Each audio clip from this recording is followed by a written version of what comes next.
Crimes of the Future is about the crimes committed by the human body against itself.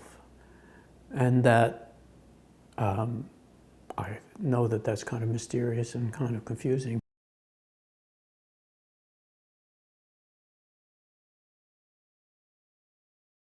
I think there are a lot of cases that one can refer to of people embracing their disease, a disease they have, a disability that they have, a mutation that they have.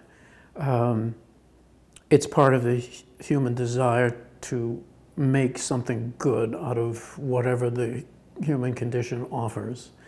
And so I think Saul Tenser is just in a sort of exaggerated, extreme version of that. He has found himself producing new organs in his body, or things that would be considered tumors, but in this case they seem to have an organization that a tumor does not have. A tumor is really a kind of a random collection of cells that grow uncontrollably. They do disrupt all kinds of things in the human body, but to no apparent purpose, and they're basically just destructive. But in this case, he's creating new organs that seem to have a function. We just don't know what that function is. And so it's a strange kind of, it's a strange kind of designer cancer. It's one of the characters calls it.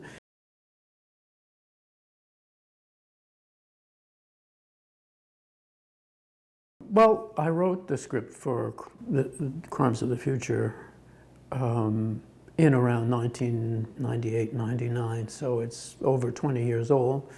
And there were a couple of attempts to get it made, and for various reasons it didn't get financed and so on, and that happens, that's not unusual. But it was only when the producer, Robert Lantos, phoned me and said, you know, have you looked at your old script, you know? And I said, oh, because of its science fiction technology core, it's probably, I'm sure it's completely irrelevant now. And he said, no, you should reread it. It's more relevant than ever. I thought, okay, that's a good line. And I read it, and I thought he was right. I thought, how strange. I've never been much for prophecy. I don't think of art as being prophetic.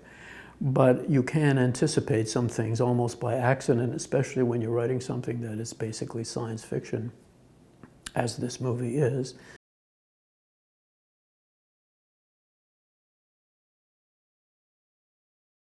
We do have a sort of a telepathic kind of understanding of each other because we've worked together so many times, and that really helps on the set. Viggo is more than an actor, you know. I mean, he is a director himself. He's a screenwriter, a musician, a poet, a publisher, and so he approaches movie making that way. In other words, he's not shy about, let's say, commenting on the script, even if it's a scene that he, as his character, is not in.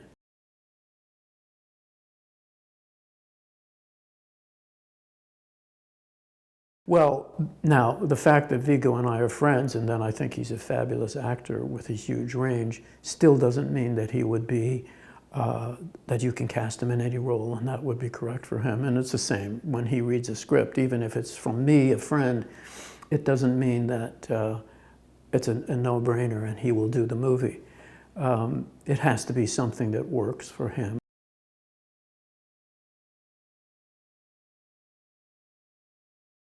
To my non-surprise, Leia brought a great acting intelligence and culture to the role, and an incredible emotional sense with her that I knew she would bring.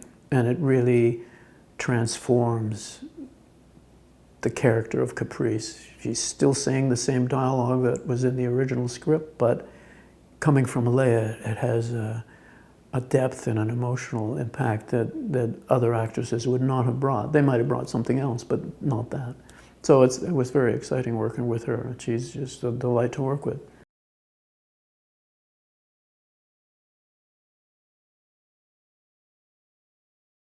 The future?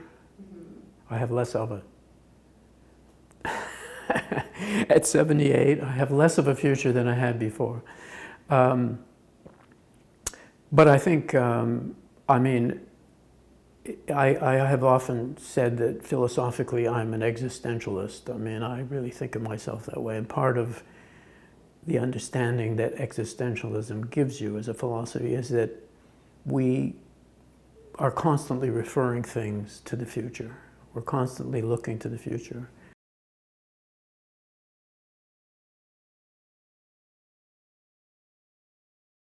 So given the designs that I was anticipating and that are described to some extent in the script, it was exciting to get to work with Carol Spear again.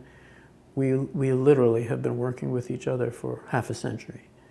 And once again, as with Vigo, you have a collaborator with Carol, a collaboration that's gone on much longer. There is a shorthand and a telepathy, and we just understand each other really well. And so exciting to make real these things that were in the script were just sort of suggestions of shapes and forms. And Carol, as usual, finds collaborators in her art department who can realize these things for us, both with designs and then physically creating these devices that drive so much of the movie.